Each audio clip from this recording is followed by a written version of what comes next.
So we've been covering this truck strike in Canada all week, and at the end of the week, there are a couple of different images that kind of float around your head. Picture the cops stealing the fuel from the freezing truckers. You picture the smiling truckers talking about love and waving Canadian flags, totally non-threatening. But above all, you remember the hysteria of the people in charge as they look out on this sea of working class people who are really sick of being pushed around, told what to inject into their bodies. The people in charge are extremely upset about this, hysterical. And it's hilarious. You can just picture our transportation secretary, little Pete Buttigieg, jumping up and down, shaking his little hands, screaming at the truck drivers, "Get off my bridge, you guys! Get off right now!" And it's not just Mayor Pete. You remember those angry tweets from that CNN contributor, the lady who suggested we should slash their tires, siphon their diesel fuel, throw them in prison? They're all Torquemada now. They're talking like they're scary. But keep in mind, these are not displays of power. This is not how confident people talk. These are squeaks of impotence.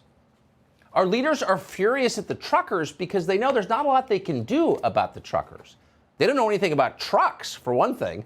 How do you get a truck off a bridge, especially when it has no fuel or tires? They have no idea. You just order someone to do it. It's kind of like Uber Eats. Some guy trots out and removes the truck. The problem is that the people who drive the trucks don't feel like following orders anymore. They're ignoring Pete Buttigieg. If you actually want to move a big rig, you need tow truck operators. And those tow truck operators know truckers. They know truckers aren't racists, they're not Nazis, no matter how many times Joe Biden and Justin Trudeau claim they are. So some of them aren't inclined to help. David Allen, for example, is the president of Gary's Towing in Thunder Bay, Ontario.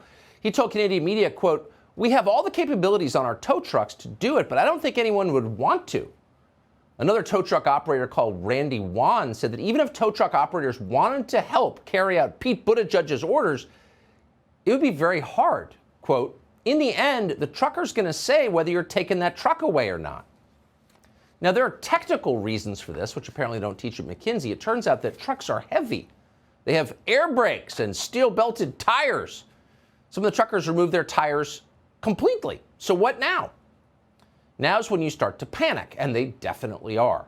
This afternoon, the Prime Minister of Canada, who clearly is Fidel Castro's illegitimate son, came out from hiding to threaten the protesters directly. Watch this. If you joined the protests because you're tired of COVID, you now need to understand that you are breaking laws. The consequences are becoming more and more severe. You don't want to end up losing your license, end up with a criminal record, which will impact your job, your livelihood, even your ability to travel internationally, including to the U.S. You could be breaking laws. That was the funniest part. These are people who literally don't care about the law at all. They believe they make the law. This is the Prime Minister who ordered the cops to steal people's fuel. There's no law that says you can't have fuel in Ottawa. He just made that up. Now he's lecturing them about the law. And Joe Biden, who is violating federal law on the grand scale every day by importing 2 million people illegally without your consent, he's upset about the law. Justin Trudeau is so upset he's threatening the truckers' children. Quote, "It's time to go home, especially if you have your kids with you," Trudeau said. Wouldn't want something to happen to them. Trudeau also attacked the protesters for closing the border. Only Justin Trudeau is allowed to do that, which he has done for more than a year. So what are we watching here? It's more than hypocrisy. What we're watching is panic. Justin Trudeau knows that nobody joined the protest because they're, quote, tired of COVID. They're tired of tyranny. They're tired of being told to inject something into their bodies they don't want, whose long-term effects cannot be known, sold by companies that are protected, that have immunity from public recourse. We also know that what they told us to do didn't work. The lockdowns didn't work. Johns Hopkins came out and said it the other day, pretty conclusive. That's what people are mad about. They want their freedom back. They're not tired of the virus. They're tired of the leaders who use the virus to give themselves more power. And they're still doing it. Here's Ontario's Premier Doug Ford. He announced today that instead of lifting his province's useless mandates, he's going to steal the truckers' money, fine them, and then send them to jail. There will be consequences for these actions, and they will be severe. We've already started by going after the money funding the illegal occupation. Yesterday, an Ontario court granted our request to freeze the funds from Give, Send, Go for the convoy. Fines for noncompliance will be severe, with a maximum penalty of $100,000 and up to a year imprisonment. We will also provide additional authority to consider taking away the personal and commercial licenses of anyone who doesn't comply with these orders. When you start making threats like that, you've already lost. What you're showing is that you're impotent, and that's why you're unreasonable. That's why you're hysterical. That's why you're waving your arms around telling people they're going to prison. When you start stealing things from people outside the law, speaking of the law, everybody knows you're weak. So keep in mind that truckers raised $10 million on GoFundMe. That's a California company, but Canadian politicians had that effort shut down. Then Give, Send, Go, which is a Delaware company, raised almost the same amount, and Canadian politicians went after that money too. The Attorney General of Ontario successfully got a court order to freeze access to the $8.4 million raised on Give, Send, Go. Those funds were going to an Adopt a Trucker fundraising campaign. It was paying for, quote, housing, water, food, accommodations, and shuttle services for truck drivers in Ottawa. But all of that money has just been stolen by the Canadian government. It's been seized.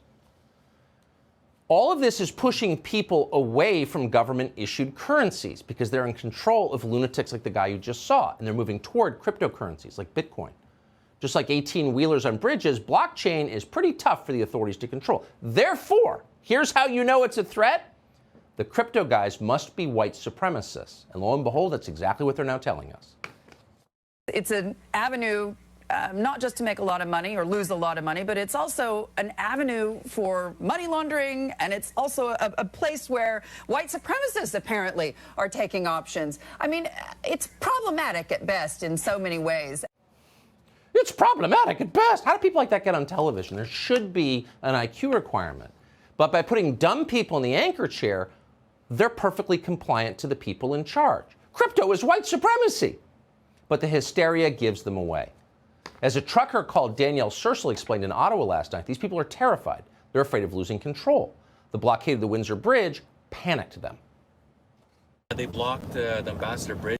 Yeah, that's the busiest border crossing in between Canada and USA. The most trade goes to that port, so it's hitting them good, you know. So the downside of all of this is it's turning Canada into a legitimate police state, for real. Here's one of Doug Ford's police officers harassing a woman at her home because of something she wrote on Facebook in support of the truckers. It's one of the creepiest clips you're going to see today. Watch.